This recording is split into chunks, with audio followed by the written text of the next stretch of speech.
Hello everyone, I am Dr. B. Srinivas, Professor of Medicine and HOD, working in KLE CCH MRC, Yellow Road, Belagavi. Today, we will be discussing on vaccination in adults.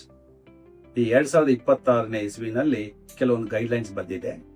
ನಾವೆಲ್ಲರೂ ಹಿರಿಯರು 12 ವರ್ಷದಿಂದ 18 ವರ್ಷ, 18 ವರ್ಷದಿಂದ 49 ವರ್ಷ, 49 ವರ್ಷ ಮೇಲ್ಪಟ್ಟವರು, ಹೀಗೆ 3 ವಿಭಾಗಗಳಾಗಿ ಅಥವಾ ಗುಂಪುಗಳಾಗಿ ಮಾಡಿ ಅವರಿಗೆ ವ್ಯಾಕ್ಸಿನೇಷನ್ ಶೆಡ್ಯೂಲ್ನ ನಮ್ಮ ತಜ್ಞರು ಹೇಳಿರುವರು. ಅದರ ಪ್ರಕಾರ ನಾವೆಲ್ಲರೂ ವ್ಯಾಕ್ಸಿನೇಷನ್ ತೆಗೆದುಕೊಳ್ಬೇಕಾಗತ್ತೆ. ನಮ್ಮಲ್ಲಿ ಸಾಮಾನ್ಯವಾಗಿ ಮಕ್ಕಳನ್ನು ನಾವು ಆಸ್ಪತ್ರೆಗೆ ಕರ್ಕೊಂಡು ಹೋಗ್ತೀವಿ, ಅವರಿಗೆ ವ್ಯಾಕ್ಸಿನೇಷನ್ ಕೊಡಬೇಕಂತ ಹೇಳ್ತೀವಿ, ಕೊಡಿಸ್ತೀವಿ. ನಂತರ ಅವರು 5ನೇ ಕ್ಲಾಸ್ 6ನೇ ಕ್ಲಾಸ್ ಅಥವಾ 7ನೇ ಕ್ಲಾಸ್ ಆದ ತಕ್ಷಣ ನಾವು ವ್ಯಾಕ್ಸಿನೇಷನ್ ಅನ್ನೋದೇ ಮರ್ತು ಹೋಗ್ಬಿಡ್ತೀವಿ. ಆದರೆ ಇತ್ತೀಚಿನ ದಿನಗಳಲ್ಲಿ vaccination in adults is very very important component. ಇದು ಆಪ್ಷನಲ್ ಆಗಬಾರ್ದು.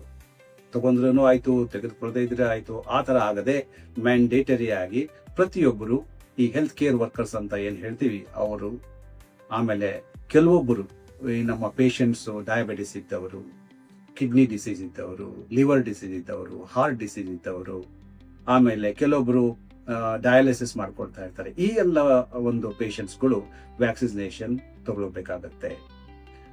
ನಮಗೆ ಈಗ ಹಲವಾರು ವ್ಯಾಕ್ಸಿನೇಷನ್ಗಳನ್ನ ನಾನು ಹೇಳ್ಬೋದು, ನಿಮಗೆ ವ್ಯಾಕ್ಸಿನ್ಗಳನ್ನ ನಿಮ್ಗೆ ಹೇಳ್ಬೋದು.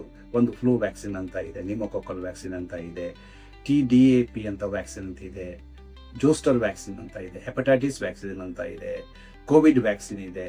ಹೀಗೆ ಹಲವಾರು ವ್ಯಾಕ್ಸಿನ್ಗಳು ಇದಾವೆ. ಇವೆಲ್ಲವುಗಳನ್ನು ನಾವು ತೆಗೆದುಕೊಳ್ಬೇಕಾ ಅಥವಾ ಒಂದೆರಡು ಸಾಕಾ ಅಂತ ನಿಮ್ಗೆ ಅನಿಸ್ಬೋದು.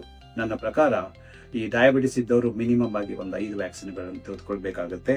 ಅವು ಫ್ಲೂ ಮತ್ತು ನಿಮೋನಿಯಾ, ಮತ್ತೆ TDAP, ಹೆಪಟೈಟಿಸ್, ಕೋವಿಡ್ ವ್ಯಾಕ್ಸಿನ್ ಮತ್ತು ಶಿಂಗಲ್ಸ್ ವ್ಯಾಕ್ಸಿನ್ ಅಂತ ಏನಿದಾವೆ ತೆಗೆದುಕೊಳ್ಬೇಕಾಗತ್ತೆ.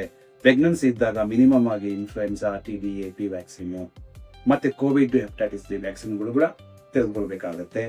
ಹಾಗೆ ಈ ವಯಸ್ಸಾದವರು, ಕಾಯಿಲೆಗಳಿರಲ್ಲ ಆದ್ರೆ 50, 60, 70 ವರ್ಷದವರು ಇರ್ತಾರೆ. ನಾವೆಷ್ಟು ವ್ಯಾಕ್ಸಿನ್ ತಗೊಳ್ಬೇಕು ಅಂದಾಗ ನಿಮೋಕೊಕಲ್ 20 ವ್ಯಾಕ್ಸಿನ್ ಅಂತ ಒಂದಿದೆ, ಶಿಂಗಲ್ಸ್ ಅಂತ ಇದೆ ಮತ್ತು ಆನ್ಯುವಲ್ ಫ್ಲೂ ವ್ಯಾಕ್ಸಿನ್ ಅಂತ ಇದೆ. ಇವುಗಳನ್ನೆಲ್ಲ ನಾವು ತೆಗೆದುಕೊಳ್ಬೇಕಾಗುತ್ತೆ.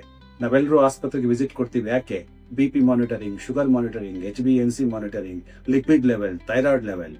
ಆದರೆ ನನ್ನ ಪ್ರಕಾರ ನಾವೆಲ್ಲರೂ ಒಂದು ವ್ಯಾಕ್ಸಿನ್ ವಿಸಿಟ್ ಕೊಡಲೇಬೇಕಾಗುತ್ತೆ. ವ್ಯಾಕ್ಸಿನ್ ಒಂದು ರಿಜಿಸ್ಟರ್ ಮಾಡಬೇಕಾಗುತ್ತೆ. ಪ್ರತಿಯೊಬ್ಬರು ತಮ್ಮ ಒಂದು ಫೈಲ್ಗಳಲ್ಲಿ ಒಂದು ವ್ಯಾಕ್ಸಿನ್ ಎಷ್ಟು ದಿವಸ ಹಿಂದೆ ನಾನು ವ್ಯಾಕ್ಸಿನ್ ತೆಗೆದುಕೊಂಡಿದ್ದೆ, ಯಾವಾಗ ತೆಗೆದುಕೋಬೇಕು, ನೆಕ್ಸ್ಟ್ ವಿಸಿಟ್ ಯಾವಾಗ ಅನ್ನೋದನ್ನ ನಾವು ಬರೆದಿಡಬೇಕಾಗತ್ತೆ. ಅದೇ ಥರ ನೀವು ನಮ್ಮ ಆಸ್ಪತ್ರೆಗೆ ಭೇಟಿ ಕೊಟ್ಟಲ್ಲಿ ನಮ್ಮಲ್ಲಿ ಡೆಡಿಕೇಟೆಡ್ ವ್ಯಾಕ್ಸಿನ್ ಟೀಮ್ ಅಂತ ನಾವು ಏನು ಮೆಡಿಸಿನ್ ವಿಭಾಗದಲ್ಲಿ ನಾವು ಒಂದು ಕೊಡ್ತಾ ಇದ್ದೀವಿ ಅಂತಂದ್ರೆ ಅದರ ಮಾಹಿತಿನ ಕೊಡ್ತಾ ಇದ್ದೀವಿ. ಅವ್ರನ್ನ ಭೇಟಿ ಆದರೆ ನಿಮಗೆ ಖಂಡಿತವಾಗಿಯೂ ಒಳ್ಳೆಯದಾಗುತ್ತೆ.